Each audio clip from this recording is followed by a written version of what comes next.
Just admit it, Emily. I have proof. Jessica shouted, waving her phone in my face. The whole family went silent. My husband, Mark, looked at me with confusion and doubt. I'm Emily Parker, and I was watching my sister-in-law try to ruin my marriage with lies. She had messages between me and my coworker, David, talking about secret meetings. What she didn't know was that David was helping me plan a surprise birthday party for Mark. These messages aren't what you think, I said calmly, putting down my fork. The dinner I had spent hours cooking sat untouched. Jessica scrolled through her phone. Meet me at the hotel at 8. Don't tell anyone. What else could that mean, Emily? She turned to Mark. I hate to tell you this, little brother, but she's been lying to you. Mark's face fell, and my heart ached. The hotel was where I was meeting the party planner, but if I explained now, it would ruin the surprise. Jessica knew that. She wanted me to stay quiet. What she didn't know was that a few months ago, I had seen something on her phone. A notification popped up while I was helping her order food.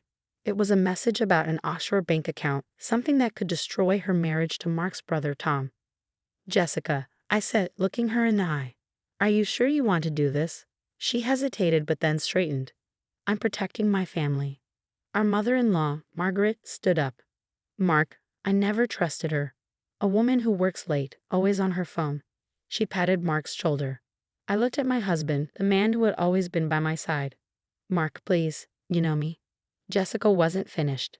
She showed more messages, fake ones. She had taken my real texts with David and changed them.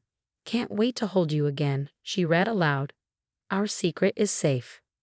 Gasps filled the room. Tom shifted uncomfortably. He knew something wasn't right, but he stayed quiet. Mark pushed his chair back. I need some air, he muttered and walked out. Jessica tried to follow, but I grabbed her arm. Remember that notification, Jessica? I whispered. The one of the offshore account? She went pale but pulled away. I don't know what you're talking about. She had planned this moment carefully, choosing a family dinner where her lies would hurt the most. But she didn't plan for my patience. For months, I had been gathering proof.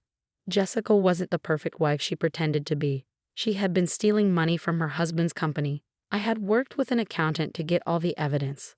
As the room filled with whispers and calls to relatives, I quietly picked up my things. Running away?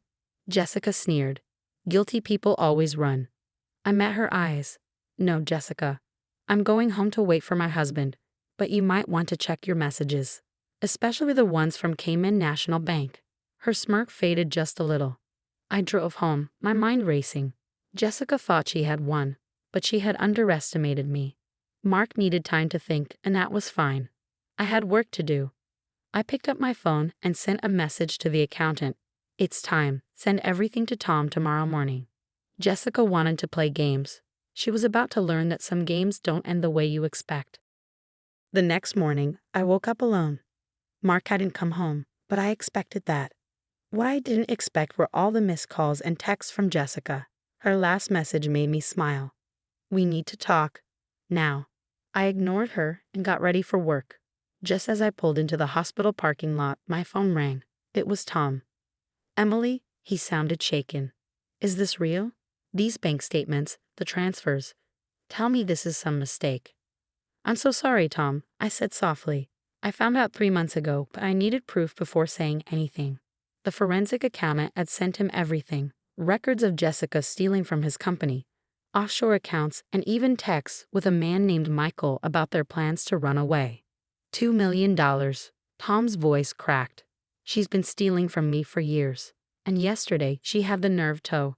He stopped, too upset to continue. I know, I said. She was trying to turn everyone against me before I could tell you the truth. My phone beeped. Jessica was calling again.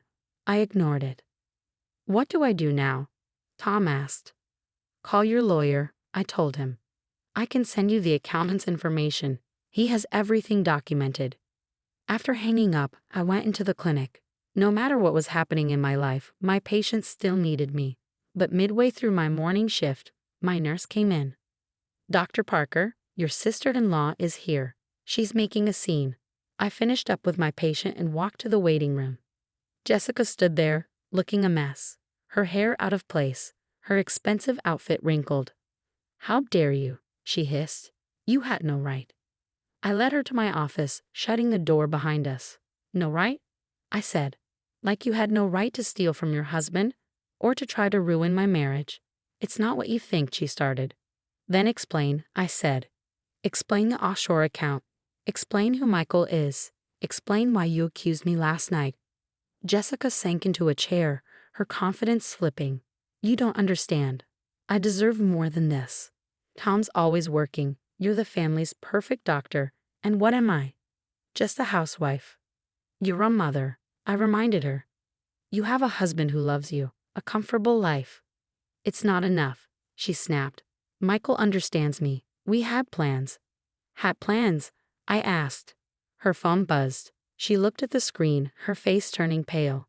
Tom froze all the accounts, she whispered. He called his lawyer.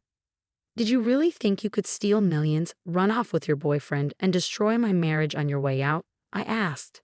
I needed everyone focused on you, she admitted.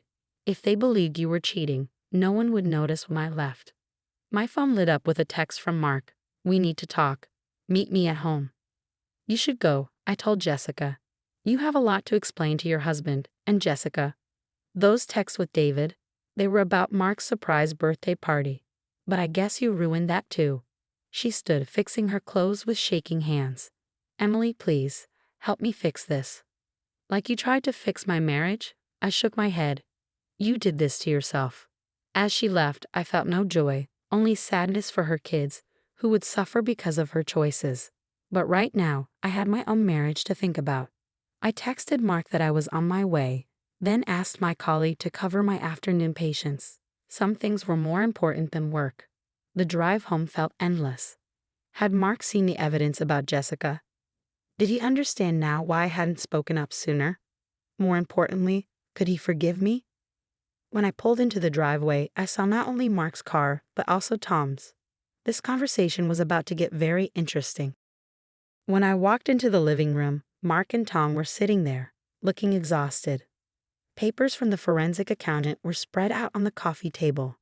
Mark stood up as soon as he saw me, his eyes red. Emily, I'm so sorry. I should have known. I held up my hand. You trusted Jessica. We all did. Tom picked up one of the bank statements, shaking his head. $2 million. And she was planning to leave next month. She already had tickets to the Cayman Islands. Where is she now? I asked, sitting beside Mark. He took my hand immediately. At her sister's house, Tom replied. The lawyers are working on the divorce, and the police want to question her about the stolen money. Mark squeezed my hand. Why didn't you tell me what you knew? I turned to him, seeing the pain in his eyes. I needed proof. Jessica is good at twisting things around. If I had spoken up without evidence, it would have caused even more damage. Mark sighed. Instead, she tried to ruin our marriage. About that, I said, pulling out my phone. David, the man Jessica accused me of cheating with. He's the event planner I hired for your birthday party. I shoved in photos and messages about the party plans. Mark's eyes widened. You were planning a party for me. A big one, I said with a sad smile. 35 is a special birthday. I wanted to surprise you. Tom stood up. I should go. The lawyers are waiting. He paused at the door. Emily, thank you. For everything. After he left, Mark and I sat quietly. Then he spoke. I failed you. When Jessica accused you, I should have trusted you. Instead, I walked out. You were shocked. I said gently. Jessica had proof. You needed time to process it. But after 8 years of marriage, I should have believed you first, he said.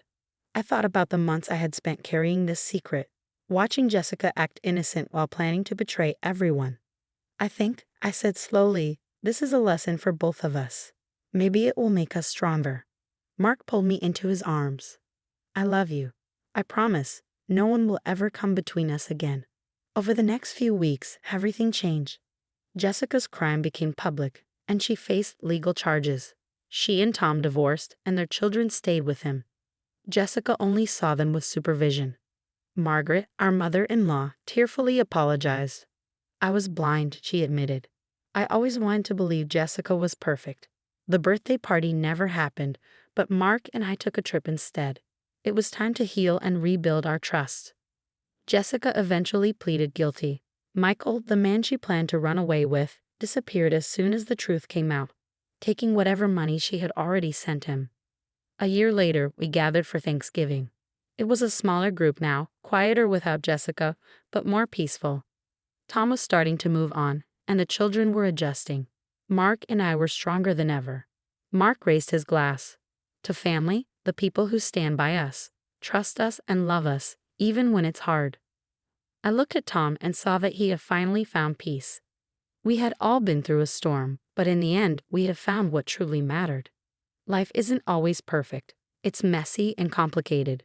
But sometimes, the hardest moments lead to the strongest bonds. And that's more important than any perfect fairy tale ending.